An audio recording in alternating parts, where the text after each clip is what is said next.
Simplifying algebraic fractions is as simple as simplifying fractions that we used to do.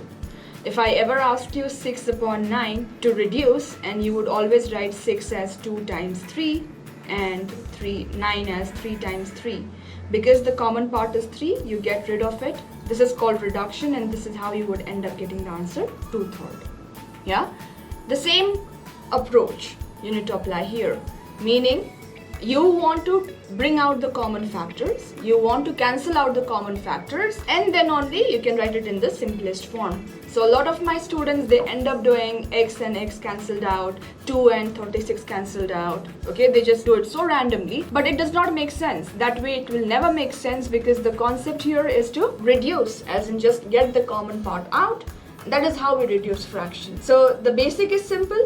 We will stick to the basic. If you look at the numerator, you have 4 terms. So when you see 4 terms, the only way you could factorize this is mostly in groups. You know, often when you have 4 terms, then you want to factorize in groups. If you look at the first 2 terms, I see something is common. 3xy and 36xy. So you can imagine 36 to be what? It's a product of 3 and 12. Correct? So 36y is nothing but 3 into 12 into y.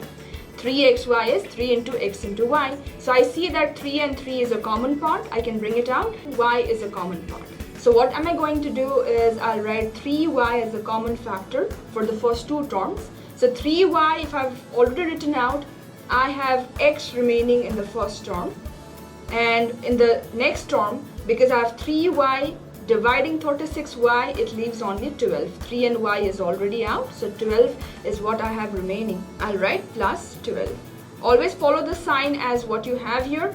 And now in this case, if you look at the last 2 terms, minus 5x and minus 60. Note that both numbers are negative, so I'm going to put minus outside. 5 divides 60, yeah? So 5 into 12 is 60. I know that. If I'll write 5 as a common part outside, then all I'll have is x remaining from the first term, yeah? And because my minus 5 is already outside, minus 5 times how much is minus 60? Then the answer is minus 5 times plus 12 is minus 60. So that is the reason I'll end up getting the same bracket x plus 12, x plus 12 for the numerator. And now once you're done with this, you look at the denominator.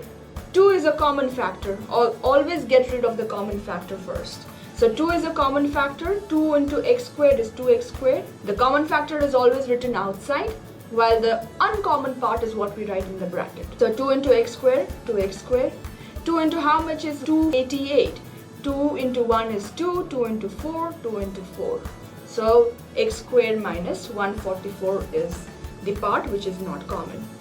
Further, we are not done yet. This is a kind of question that comes for 4 marks. So you want to spend some time, or you want to do it strategically, not going wrong anywhere. If you look at the numerator, x plus 12 is a common part. You see that occurs in both of the terms. 3y is multiplied with x plus 12, minus 5 is also multiplied with x plus 12. So x plus 12 is a common multiplier here. It has commonly multiplied both 3y and negative 5. So when you have the common part written once outside, the uncommon part will now be written as factorized form. You're writing the common part outside, and now the uncommon part is 3y minus 5.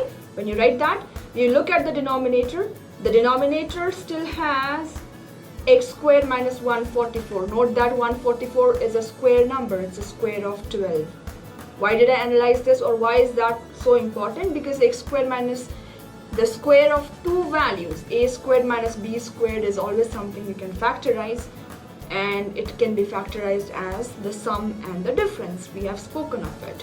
So x squared minus 144, as in x squared is the square of x and 144 is the square of 12. So all you need to do is you'll represent this as a plus b times a minus b. This is a very common formula used in algebra, very popular.